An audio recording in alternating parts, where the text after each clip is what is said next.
Good evening. Glad to have you here tonight, and we will continue our study on the harmony of the Gospels, lesson number 81.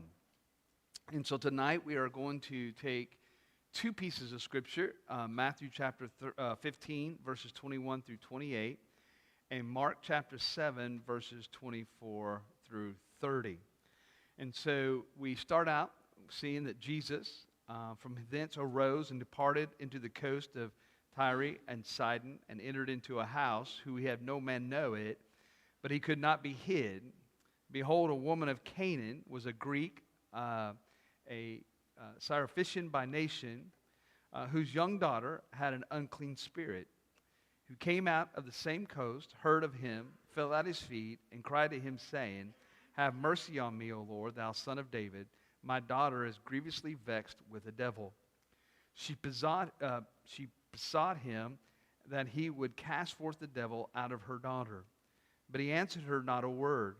His disciples came and besought him, saying, Send her away, for she crieth after us. But he answered and said, I am not sent but unto the lost sheep of the house of Israel. Then she came and worshipped him, saying, Lord, help me. And Jesus said unto her, Let the children first be filled. It is not meant to take the children's bread and cast it to the dogs.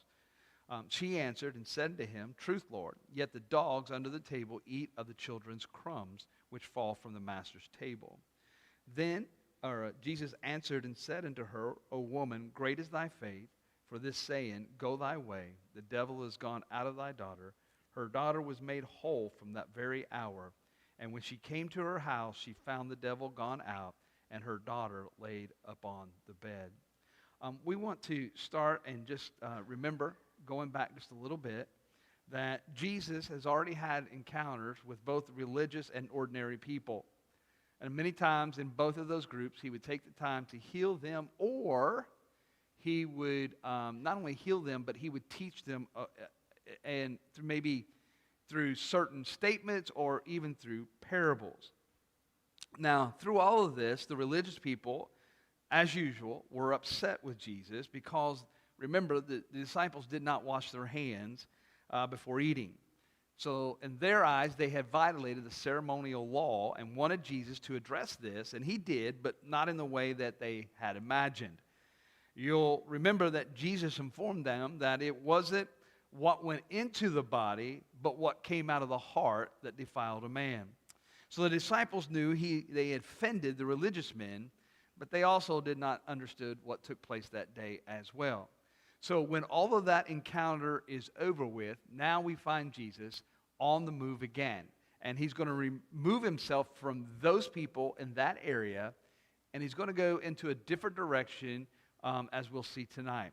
So I want to talk about the departure here really to start off with tonight. Notice Jesus departs unto the coast. So where Jesus was, he's going to move across to a line of the coast area of that day. And so number one, you'll see that Jesus departs the Gentile coast of Tyros and Sidon. This place is where Jesus had chosen to go. And so for your tonight, maybe, was that a blank there for you guys? I don't think it was it? Oh, okay, the Gentile coast. Okay. So remember, Jesus is actually leaving a Jewish area and is now heading into a fully Gentile area along the coast. Okay?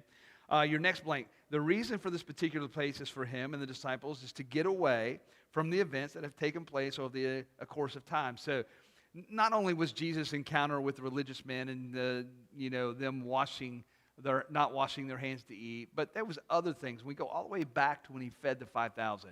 It just seemed like everything was rolling right after that, one thing after the other. And so even when they left to go rest on the mountain, they didn't get very much rest at all.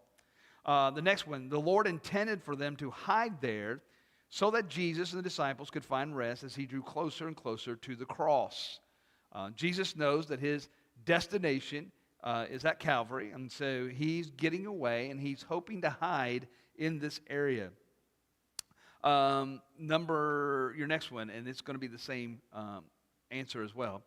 It was a great place to hide from the Jewish people, for they had no intention of entering into a Gentile territory. This would have been a hard no for the Jewish people. I mean, they are not going there. They don't want anything to do with the Gentiles. They look down upon Gentiles, and so they're viewed as an enemy of the Jewish people. So they have no reason to go there, and so that's where Jesus would go to hide out. The intent was for Jesus to find rest for the coming weeks, but he could not stay hidden for long. So we understand that he goes, he's trying to hide out into a house, trying to get rest, but that particular thought process is not going to work very long. Because here's where we come to find a request. Okay? So here's the request. A Gentile woman comes to Jesus on behalf of her daughter. So there's a couple of more people that are introduced into this story. We only have Jesus and the disciples. Now we have this woman and her daughter. Your next blank is the woman suggests that she was a non-Jewish native of the coastal region of Phoenicia. The early Phoenician people called themselves Canaanites, who possibly spoke Greek. So we have this indication of who she is. We have her background, and we can see some things about her. Now, the next blank is her daughter had an unclean spirit that was hindering her from being a normal child. She identifies the problem as the work of the devil. Now, we're going to take it for face value that because she called it the devil, and Jesus says, I've cast out the devil, that we're going to assume that she was of the devil. But it doesn't give us any indication of what was happening to her. Some of the accounts in the Bible, such as, a father who says to the disciples, here's my son, can you do something for him? He's possessed with the devil, and he gives background. Here's what he does, right? These are the following things. He throws himself into the fire. He throws himself into the water. He's wailing around. And so, but here we have nothing except that she says that her daughter is possessed by the devil. And let me just say while I'm here, I know that Hollywood makes possession really, really strange sometimes of people. If you've ever seen like The Exorcist and all that, people who floats in the air and their heads turn all the way around and all that kind of stuff. That's not what happens in the Bible. Most of the devil possession is more of a physical or something to do with actions that happen in a certain way. And we cannot discount demon possession because the Bible talks about it, and so that it is possible. It's rarity in our day and time today, but it is possible. So then the next blank is, the woman, having heard of Jesus' reputation, came to do what every parent would have done. She came to where Jesus was, fell upon her knees, asking for mercy.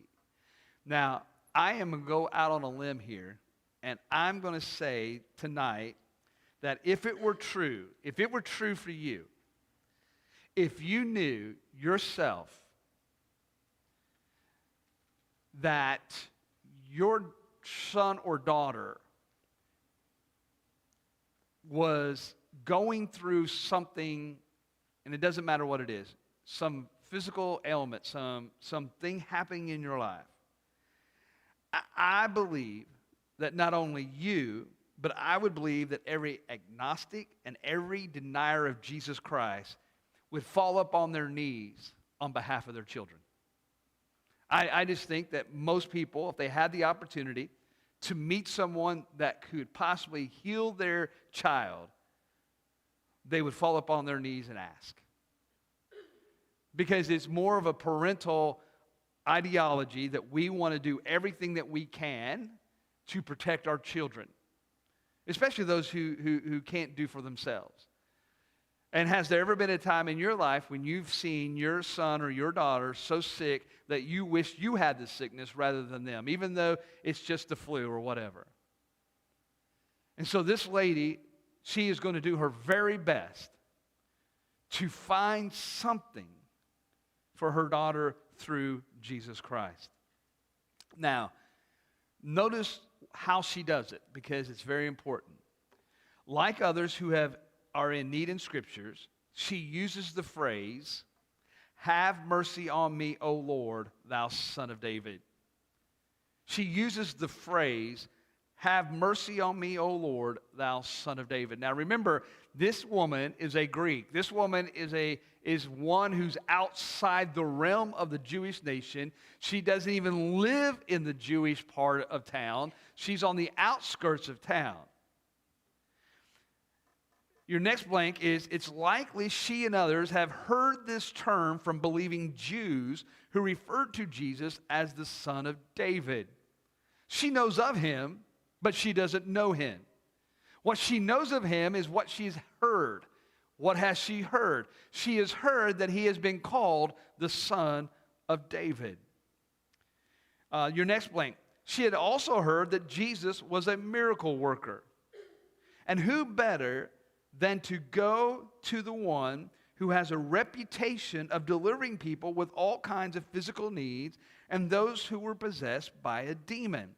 I mean, where else would she want to go? Who else would she want to go see? In her time and her position in life, she had heard of Jesus Christ. She comes and she falls upon her knees and she calls him, "Thou Son of David." Her request is for mercy. And we know that mercy is something, and she was wanting nothing in return for herself.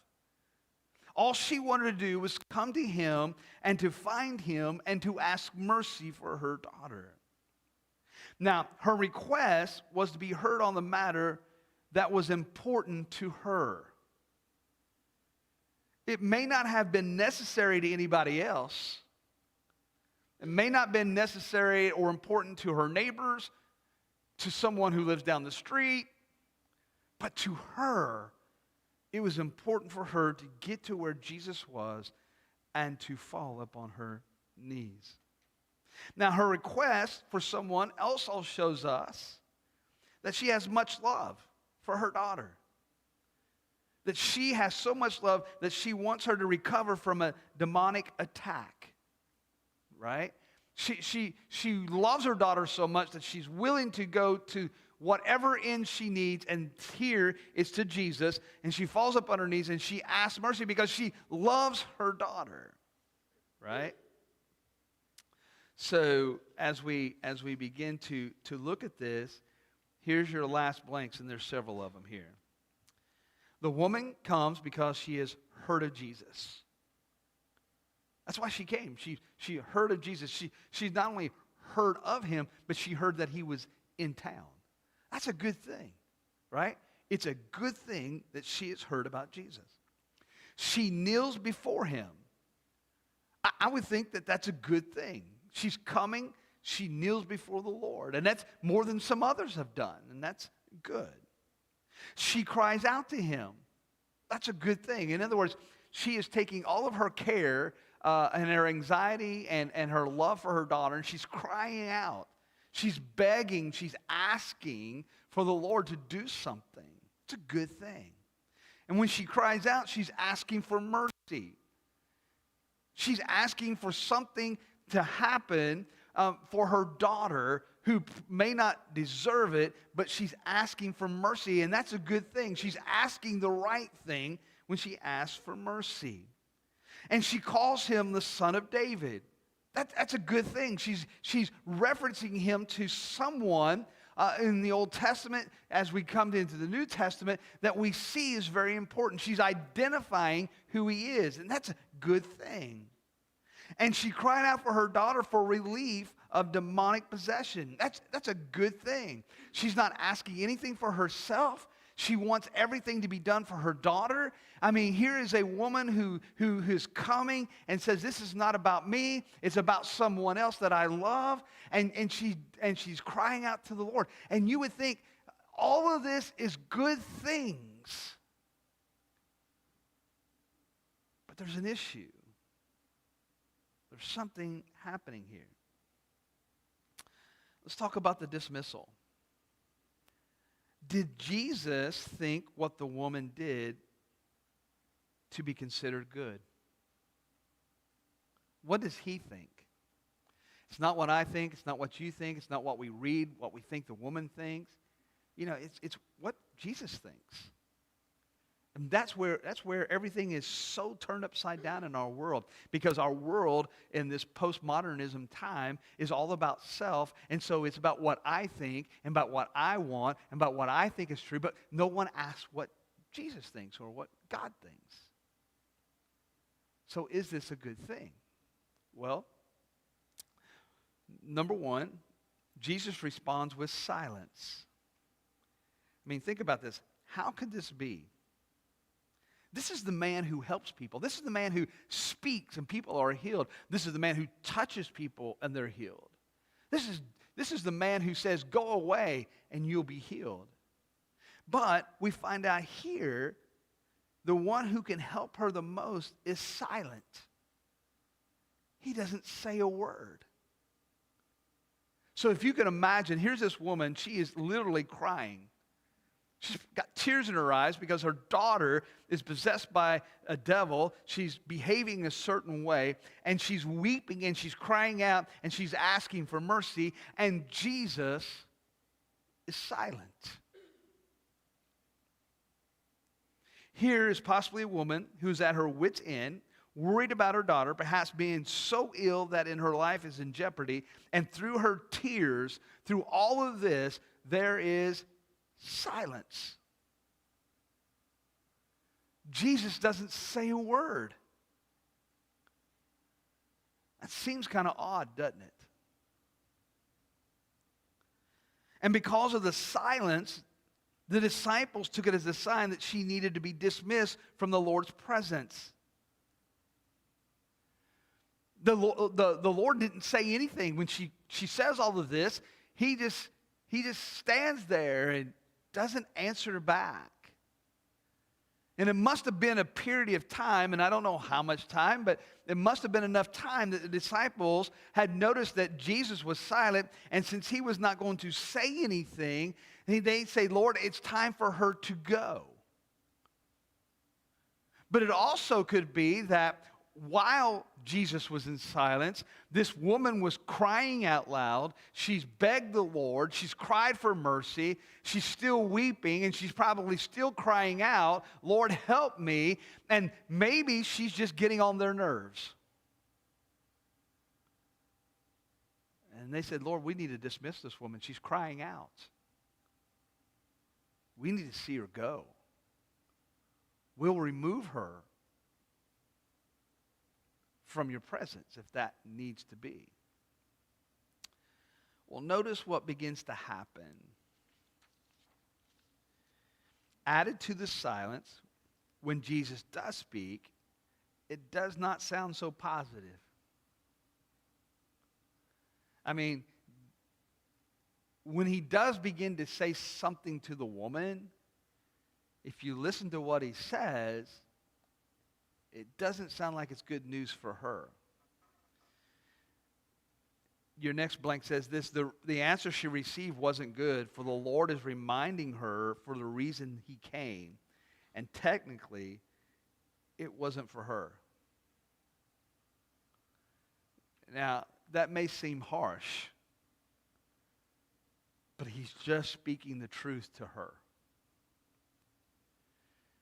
Your next blank, Jesus' mission was for the Jews to come to know the truth that God had sent Jesus as the Messiah to bring them to the place where they belong, in the presence of God, in the right standing, not the law. Jesus had come to save those which were lost in the house of Israel. His message was to the Jews. His message was to get them back on track. Doesn't mean that he didn't have the Gentiles, people like us, in mind. He'd already said in the Old Testament that the Gentiles will come to know who I am. And then we see that in the New Testament, the book of Acts, the Gentiles begin to take off, understanding salvation and coming into the fold of the family of God. But for this particular mission for Christ, he had came just specifically for the Jews to tell them, I am the Son of God. I am the Messiah you're looking for. Trust me. when I speak of the Father. Your next blank, did that answer have some intent for the woman to think about? It did. What was Jesus aiming at with this woman? He was getting her to understand his mission and to understand where he was and why he was there and what his ultimate goal was for the Father. Next one is, notice that before she came to kneel before Jesus, she gave him petition, right? That's good. But was it good enough? Was it good enough? She came and kneeled. She came and asked mercy. Through her tears, through her crying out, she was asking for help. But was that good enough? See, the woman tried it her way. She did it the way she thought was best. She had come to reach the heart of the Lord, but the way she did it didn't work. She had to do it again, but this time differently. Your next blank is this. She worshiped the Lord and stated once again, Lord, help me. So this is important because the first time she came, she just came and kneeled before him, and she said, Lord, have mercy on my daughter. Help me, right? This time she comes to worship him. And because she come to worship him, she's calling him Lord. And you say, well, why is that important? Because the society in which she lives in is worshiping many gods. She had to recognize more than a phraseology. She had to recognize that Jesus was the Son of David, yes, but she had to know more than that. She actually had to come with the intent of knowing that he is the Messiah, that he is the Son of God. So we can see that the first time she came to talk to him and kneel down and called him the Son of God. But this time, she's going to kneel in a way to worship him and call him Lord. There is a transition in her thinking. Your next blank, she had to recognize Jesus as more than just a miracle worker. He's more than that. She had to acknowledge that Jesus was not some cultural God, but that he was the one true God. But most of all, she had to come, in your next blank, she had to come to a clear place of faith and trust in Christ. Everyone must do this to go before the Lord. Even in our prayers, we have to come to him with faith and trust and belief. You see, there's a lot of people today. And when I talk about a lot of people today, I'm talking about people who call themselves believers and followers of Christ, who just fall on their knees and say, Lord, I need this and I need that. I want this to happen. But how many times do we actually fall on our knees and worship the one and only Son of God before we even petition any request before him? So, your next blank is Jesus' response seems harsh, but it is filled with truth by first stating that the children of Israel, were to have the gospel first preached to them. That was the intent. Jesus came into the house of Israel to save those which was lost. He did that by preaching. He told them to repent. He told them to believe in him. He told them to have faith. He told them how to have salvation. That was what he was to do first of all. Secondly, Jesus is not calling her name by referring her to as a dog, but referring to her and all other Gentiles as a dog. Now, Sweet Boy on TikTok, he believes that Jesus calls this woman a dog and that Jesus is name-calling and that he's a bully because of this. Jesus is not mocking her. Jesus is referring to her as what the Jews say. The Jews calls Greeks, the Jews calls Gentiles, Jews calls any of those outside the Jewish faith dogs. So if we were in that culture today and we were with Jewish people, they would automatically call you a dog. So Jesus is referring to her exactly how the Jewish people refer to her, as a dog. And he's asking her, your next blank, should Jesus detour the mission for the Jews to go to the Gentiles? That's what he wants to know. Should I leave my mission from my Father to leave that to fulfill your will rather than my Father's will? So he's putting her in a position to understand who he is, what he has come for, and what he is going to do. Notice what she says. She agrees with him. She understands. She's not offended. Sweet boy would think she's offended. She's not offended. She knows what she's been called. And she uses that as her stating point. And she says this. She agrees with him by stating that even though he is about the Father's business, even if the dogs do not get the bread on the table, at least they get the crumbs on the floor. Okay? So, even if the dogs don't get the bread on the table, even though they're not on the table, the master pulls it off and hands it to them, at least when they eat and the crumbs fall on the floor, the dogs can eat the crumbs. Okay? Now, the next blank.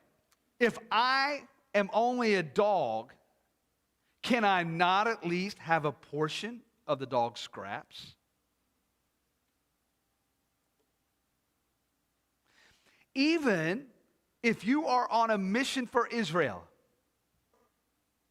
do not others benefit from your mission of having scraps from the master's table?